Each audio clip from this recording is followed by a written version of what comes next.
TV channel पर तो मेरा एक व्यवसाय बन गया था 4 बजे से लेकर 11 बजे तक बैठने का। आया कि आज डिबेट मैं आपसे शुरू करूंगा। मैं दिल्ली विश्वविद्यालय की रतन टाटा लाइब्रेरी में पढ़ता था, वहीं बैठा हुआ था। मैं खुश हुआ कि डिबेट जब शुरू होता है थोड़ी महत्व मिलती है। फिर जिसने कहा डिबेट शुरू करूंगा, एक राष्ट्रीय चैनल था, मैं नाम बताना अनुचित है, वो कुछ पॉज लिया, कुछ बोलना चाहता था लेकिन बोल नहीं पाया। आधे घंटे बाद फिर फोन आया कि सर डिबेट आपसे ही शुरू होगी। मैं कहा तो आपने बता ही दिया। आधे घंटे बाद फिर फोन आया। मैं कहा देखिए मैं लाइब्रेरी के अंदर हूँ और बार बार आप कह रहे हैं कुछ बात है क्या? कहा सर एक बात आपसे बतानी थी। डिबेट में जो एक मेरे मित्र अंसार रजा जी आते थे, तो अंसार रजा आ रहे हैं, मेरी उनसे बात हो गई है, उनको क्या बोलना है मैंने बता दिया। थोड़ा सा आप उग्र हुए, आप बहुत शांत रहते हैं, अच्छा नहीं लगता। तो मैं कहा कुछ बता तो दीजिए, तो मैं ऐसा होता दिखाऊंगा। तो कुछ अभद्र बर्बरतापूर्ण शब्द उन्होंने मुझे कहा बोलने के लिए, दाढ़ी के ऊपर, टोपी के ऊपर। मैं कहा बहुत अच्छा, मैं जरूर बोलूंगा, कुछ और है तो बता दीजिए। फिर आधे घंटे बाद मैंने उसको फोन किया कि ये काफी नहीं है, कुछ और बताइए आप।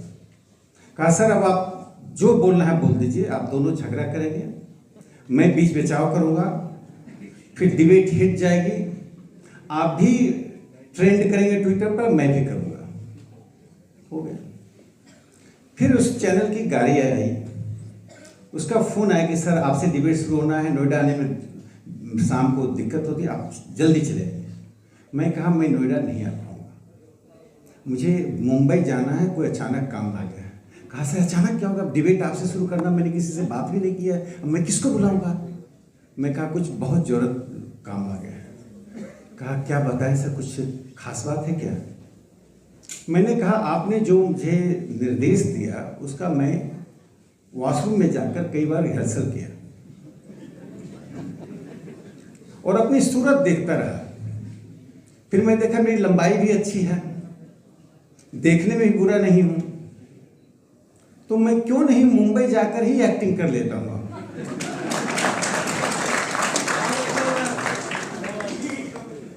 मैं इस देश में किसी का दाढ़ी नोचने, किसी का टोपी उतारने के लिए पैदा नहीं लिया।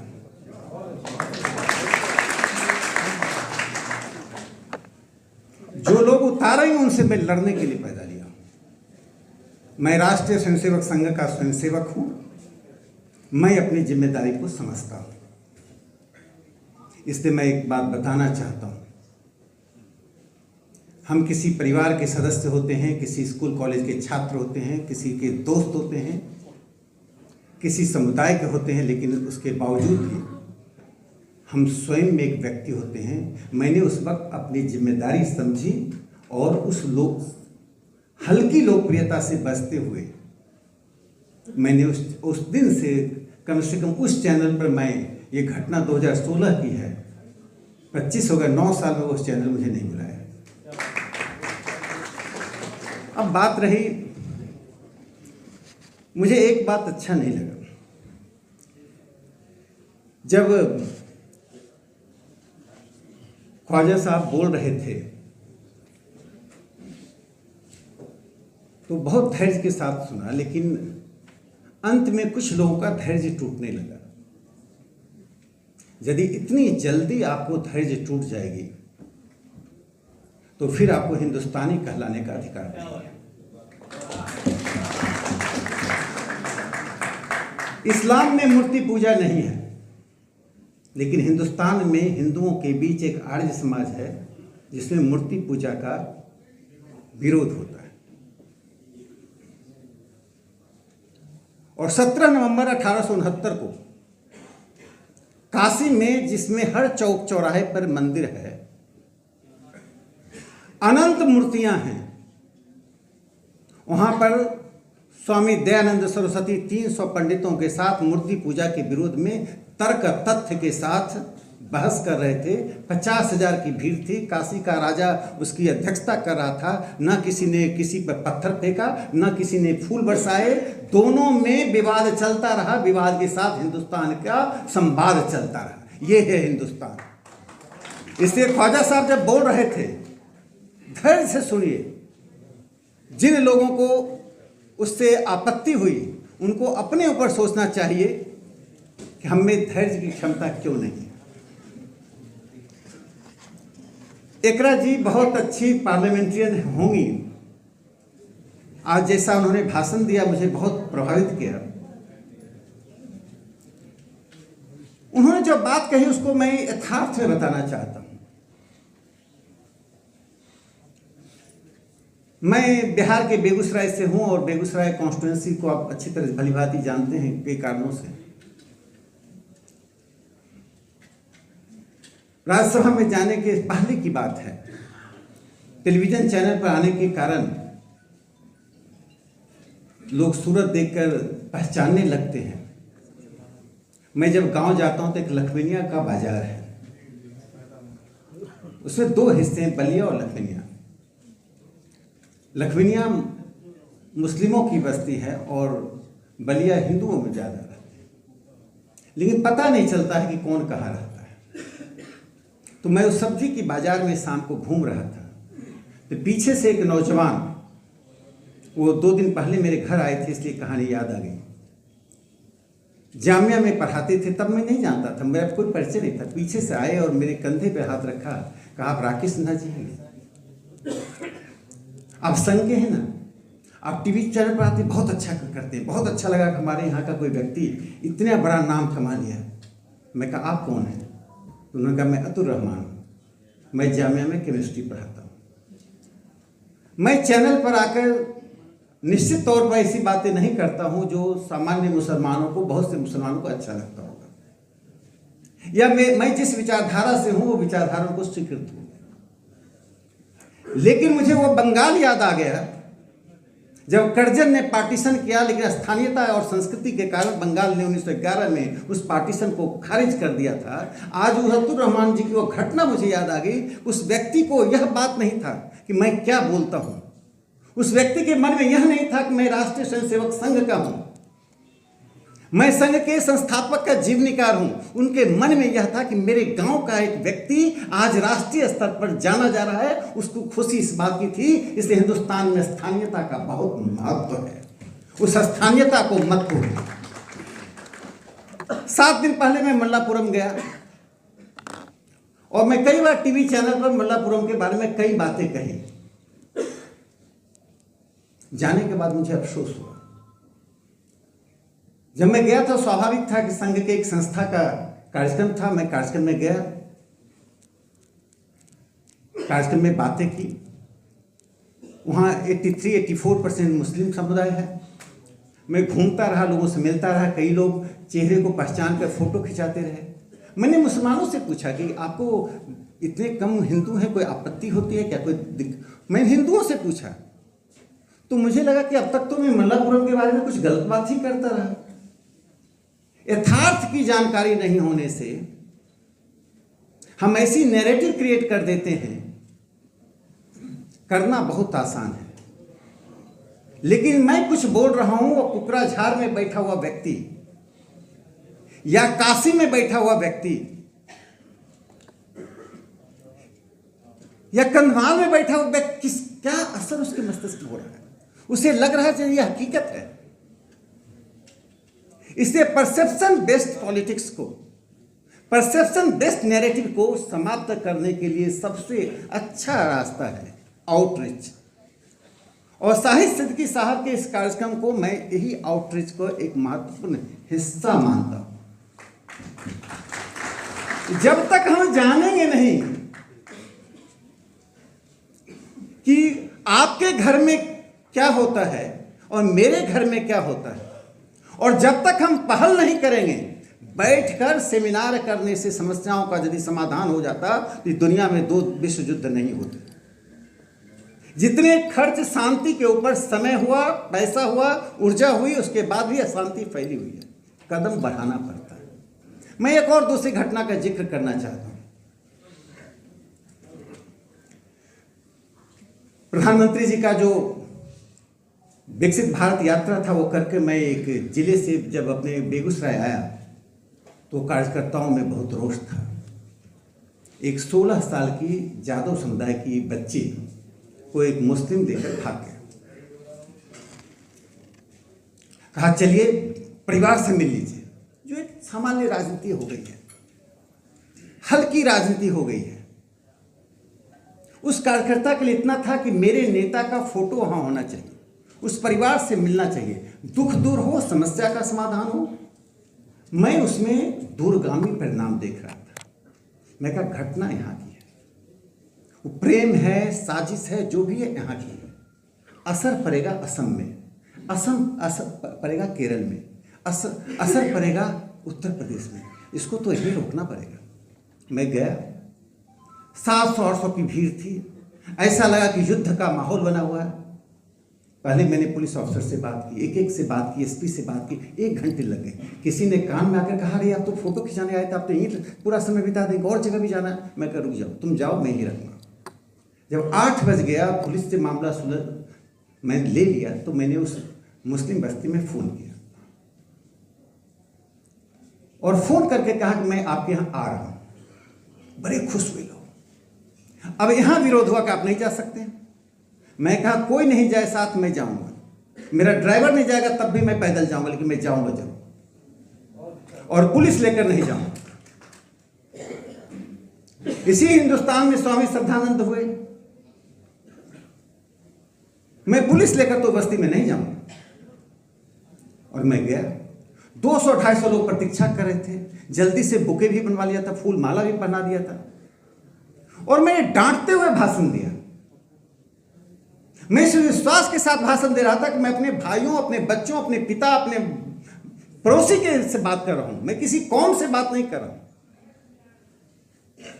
और मैंने कहा 2 दिन में बच्ची चाहिए। आपको मालूम नहीं है इसका असर क्या होगा, इससे नैरेटिव क्या बनेगा, और ऐसा क्यों होता है। जब मैं बार बार कहा ऐसा क्यों होता है, ऐसी चौथी घटना क्यों घट गई। एक बुजुर्ग सरपंच जिनकी उम्र 78 साल की थी, जो 10 साल से वहां सरपंच थे, उन्होंने रोते हुए कहा कि पहली बार मुझे लगा कि मेरा अभिभावक है जो हमें डांट भी सकता है, जो हमें रास्ता भी दिखा सकता है। और 2 दिन में बच्ची आ गई। ना मामला प्रेस में गया, ना मामला झगड़े का कारण बना, ना टीवी चैनल में डिबेट का कारण बना। यदि हम प्रयास करेंगे, क्योंकि हिंदुस्तान में रहने वाला हर व्यक्ति फ्यूचर ऑफ मुस्लिम की बात करते हैं। अजीम प्रेम जी की जो पूरी संपत्ति है, पाकिस्तान के 4 वेल्दिएस्ट पर्सन, मियां मोहम्मद मासा $5 बिलियन, अनवर परवेज $3.1 बिलियन, उनके बाद जो 4 हैं वो बिलियन से मिलियन पर आ गए। 7 को मिलाकर हम जितनी संपत्ति है उससे अधिक संपत्ति हमारे अजीम प्रेम जी के साथ है। मैं उन्हें मुसलमान नहीं, सच्चा हिंदुस्तानी उद्योगपति मानता हूं। मैं नहीं जानता था मेट्रो जूता मैं खरीदता हूं। मैं इस सेमिनार के कारण में ढूंढा। 26,000 करोड़ की मालकिन है, वेल्थिएस्ट मुस्लिम वोमेन। मेट्रो शूज उन्हीं का है। बेंगलोर में प्रेस्टीज रियल एस्टेट का डेवलपमेंट हुआ। इरफान रजाक, वो प्रेस्टीज इतना ग्रुप बढ़ रहा है। कर्नाटक में तो मुस्लिम मेजोरिटी नहीं है, क्यों बढ़ रहा है?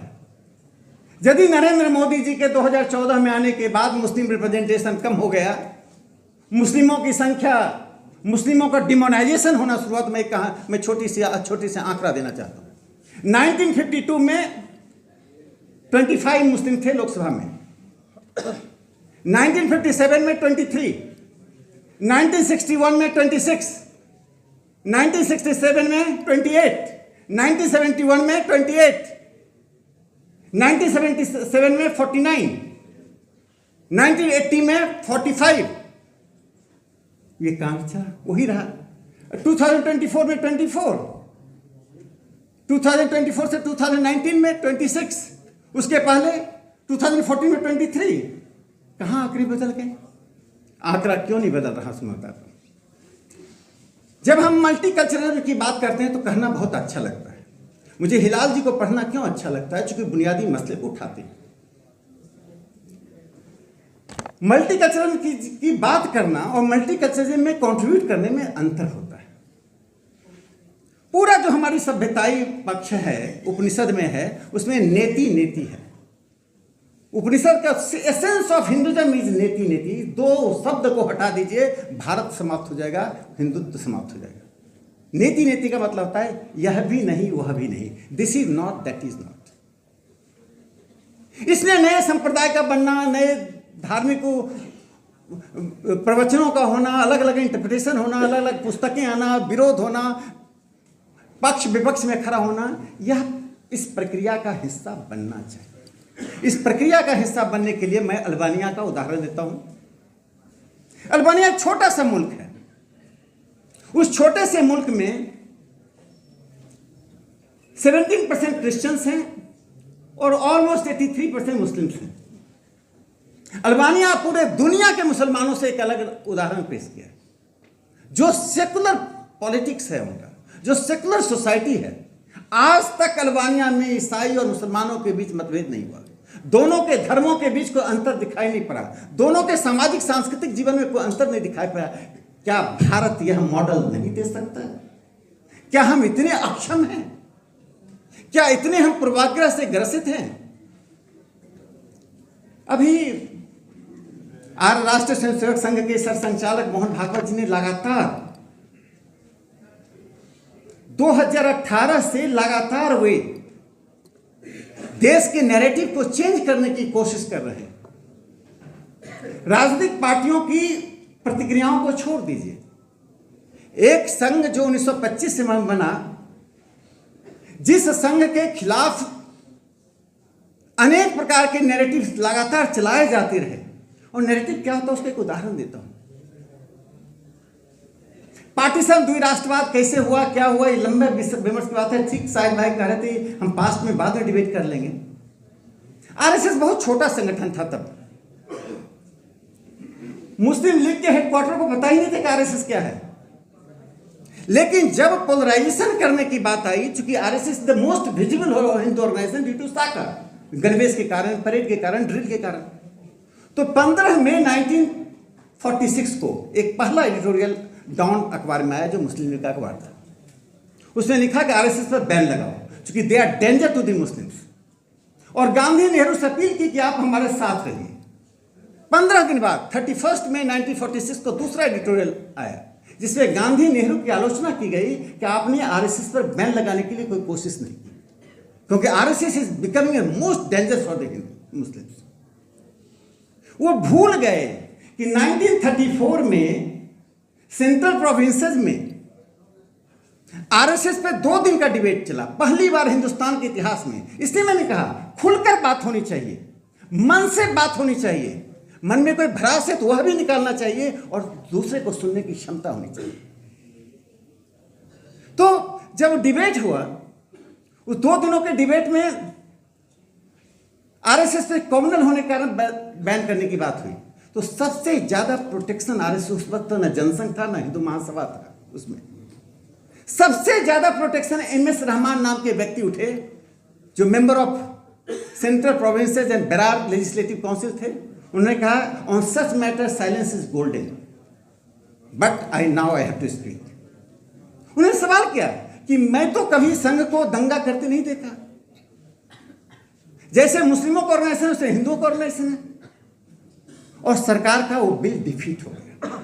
तो मैं जो कहना चाहता हूं, यह जो नैरेटिव क्रिएट की जा रही है कि 2014 के बाद भारत बदल गया, 2 बातें रेखांकित कर लीजिए। हिंदू समाज रिफॉर्म को प्रोत्साहित करता है। ईश्वर चंद्र विद्यासागर विधवा विवाह के समर्थन में आया। आपको मालूम है विधवा विवाह की हालत क्या थी? 1921 के जनगणना में आया कि 1 साल से कम उम्र की 597 बच्चियों को विधवा डिक्लेयर कर दिया गया था। 1 साल से कम उम्र की। 2 साल की 494, 3 साल से कम उम्र की बच्चों को 1207, ये आंकड़ा बढ़ता गया। मैंने एक जिसका जन्म नहीं हुआ वो विधवा डिक्लेयर कर दी गई। ईश्वर चंद्र विद्यासागर इसके लिए अभियान चलाया तो उनके विरोध में एक बहुत विद्वान व्यक्ति राधाकांत देव उनके सामने खड़े हो गए। जब दस्तखत हस्ताक्षर का अभियान चला तो राधाकांत देव को 37,787 लोगों ने साइन किया और ईश्वर चंद्र विद्यासागर को 987 लोगों ने दस्तखत किया। लेकिन हिंदू समाज ने ऐसे 37,000 लोगों को खारिज कर दिया, 900 लोगों को स्वीकार कर लिया। हमने विधवा विवाह को स्वीकार कर लिया और वुमेन में रिफॉर्म की बात। यदि आप में रिफॉर्म की बात होती तो प्रधानमंत्री नरेंद्र मोदी जी को ट्रिपल तलाक बिल लाना नहीं पड़ता। I consider this is the most revolutionary, most radical, most desirable reform by any prime minister who has done, that is Prime Minister Narendra Modi ji. यदि वोट के लिए वो करना होता तो नहीं करते। मैं ऐसे लोगों को सुन चुका हूं जिन्होंने कहा था कि मुसलमानों को साइकिल में पंचर लगाने के लिए छोड़ दो, वहां उलझा रहने दो। प्रधानमंत्री ने कहा आपके हाथ में कंप्यूटर और आप में कुरान की बात कही। यूपीएससी का एग्जाम, ए फैजी साहब, अब हमारी बात मत मानिए, ट्रिपल ए फैजी, ए फैजी साहब थे, मोइन शकीर थे, पॉलिटिकल साइंटिस्ट थे। ये ए फैजी साहब को तो मान लीजिए, क्यों फैजी साहब पॉइंट ऑफ रेफरेंस नहीं होते? और तजामुल हुसैन साहब, तजामुल हुसैन बिहार के पटना सिटी से थे। संविधान सभा में उन्होंने क्या कहा? The term and concept of minority is a British term. Britishers have gone with this term and concept has gone. Please throw this term from the dictionary. इस शब्द को अपने शब्दकोश से फेंक दीजिए। Because I worship the same God with different name, that does not make me a minority. We are one. Doctor SC. Mukherjee थे, आस्था से ईसाई थे, प्रैक्टिसिंग मुस्लिम थे, vice chairman of constituent assembly. उन्होंने क्या कहा? If we want to make one nation, one people, we cannot dare to accept any community on the basis of religion as a majority and minority. इसलिए मैंने कहा कि हिंदुस्तान में हम सबको एक साझा प्रयास करना चाहिए और साझा प्रयास में सामाजिक सुधार भी आता है। और कितना हम एक दूसरे से मिलते हैं। जो Muslim middle class is betraying the Muslim community, मैं इतना कहूँगा। जो मुस्लिम मिडिल क्लास को मध्यम वर्ग को भूमिका निभानी चाहिए थी, वो मध्यम वर्ग भूमिका नहीं निभा रहा। मुस्लिम, ये पूरी लड़ाई सांप्रदायिकता की लड़ाई को मैंने देखा, ये कुलीनों को अवसर की लड़ाई है। Communalism travels from metropolitan cities to be great city then the villages. कभी भी सांप्रदायिकता गांव से शुरू होकर नई दिल्ली नहीं पहुंचती है। सांप्रदायिकता नई दिल्ली, कलकत्ता, चेन्नई, माने बड़े शहरों से छोटे गांव तक पहुंचती है। और अधिकांश मुसलमान और हिंदू गांवों में रहते हैं। तो दोषी वो नहीं है, दोषी सांप्रदायिकता के लिए वो कुलीन वर्ग है, ये एलीट क्लास है, ये अवसरवादी क्लास है जो अपने अवसर के लिए आम मुसलमानों को इसके लिए मोहरा बनाते हैं। कृपया उसको मोहरा मत बनाइए।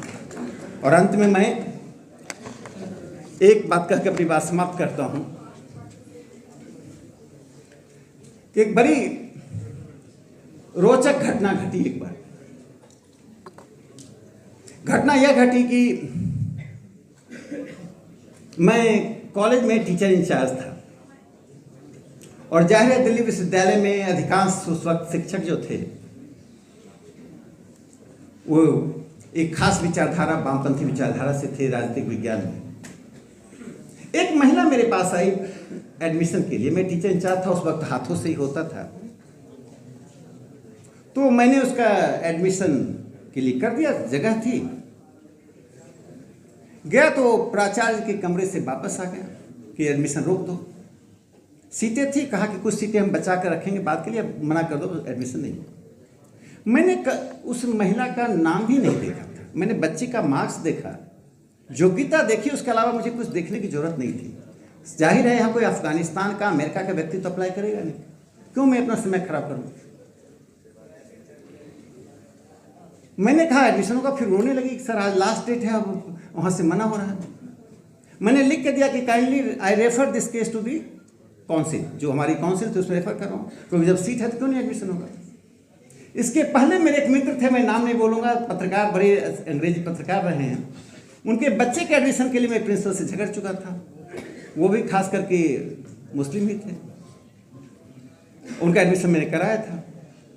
तो दो शिक्षकों ने, जो ऐसे तो वामपंथी थे और मंच पर आकर बहुत सेकुलरिज्म की बात करते हैं, उन्होंने कहा कि राकेश सिन्हा पागल हो गया क्या, दोनों केस के लिए लड़ रहा है, दोनों मुसलमान है, वो तो आरएसएस का है। यानी मैं आरएसएस का था, तो मुसलमानों को खोज खोज कर मैं चाकू मारूं, उनको अवसरों से वंचित करूं। यह जो परसेप्शन है, अंत में उस बच्ची का एडमिशन हुआ और उसने कहा सर ऊपर से विरोध है तो मेरी बच्ची कैसे पढ़ेगी। तो फिर मैंने फ़ोन करके बगल के कॉलेज उसका एडमिशन कराया। देखिए, हमारी परसेप्शन हो सकते हैं, अनेक तरह की बातें हो सकती हैं। तो जो एक शब्द का जो प्रयोग किया गया यहाँ पर, हमारे विरोधी, हम विरोधी नहीं हैं, हमारा दृष्टिकोण अलग है। विरोधी होने का मतलब हम आपके अस्तित्व को मिटा देना चाहते हैं। राजनीतिक पार्टियां एक दूसरे को अस्तित्व को मिटाएं, अस्तित्व को बनाएं। हम समाज के लोग, हम उस राजनीति को लेकर आगे बढ़ेंगे जिस राजनीति में हम कदम बढ़ाएंगे, स्थान स्थान पर झगड़े को सुलझाएंगे और एज अपने व्यक्तित्व के रूप में हम समस्या का समाधान करेंगे। यदि ऐसा नहीं किया तो ये नैरेटिव बना बनाकर काल्पनिक शत्रु पैदा करके हमें लड़ाते रहेंगे, हम लड़ते रहेंगे। और जो बात आपने कही, 75 साल से जो समस्या के लिए आप लड़ रहे हैं, वो समस्या वैसी बनी रहती है। समस्याओं को खड़ा करने की आवश्यकता नहीं है, समस्याओं को समाधान करने की आवश्यकता है। इसलिए एक दूसरे से मिलें, जुलें, बातें करें। और जो प्रधानमंत्री नरेंद्र मोदी जी के जो मैंडेट को जो रिजेक्ट करते हैं, क्यों आरएसएस के से मैंडेट रिजेक्ट करते हैं, मैं आपको बता देना चाहता हूँ कि 31% टॉयलेट्स गया है मुसलमानों के पास। 80 करोड़ लोगों को चावल और गेहूं मिल रहा है। सच्चर कमेटी ने कहा सबसे गरीब मुसलमान हैं, तो जाहिर है 80 करोड़ में सबसे ज्यादा मुसलमानों के घर में चावल गेहूं चाहिए। इस पे दो बात कर लो, आप कथा सुनाने की जरूरत। तीसरी बात आप बैठ जाइए, नहीं आप सुना बाहर चले जाइए। आप ऐसे लोगों के कारण ही देश बर्बाद हो रहा है। मीडिया में कहां से आते हैं? घर से बस ये तरीका है बात करने का।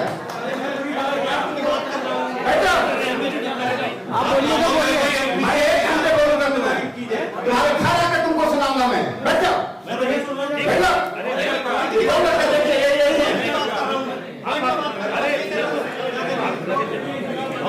आपका ध्यान नहीं है मेरे को सुनने का।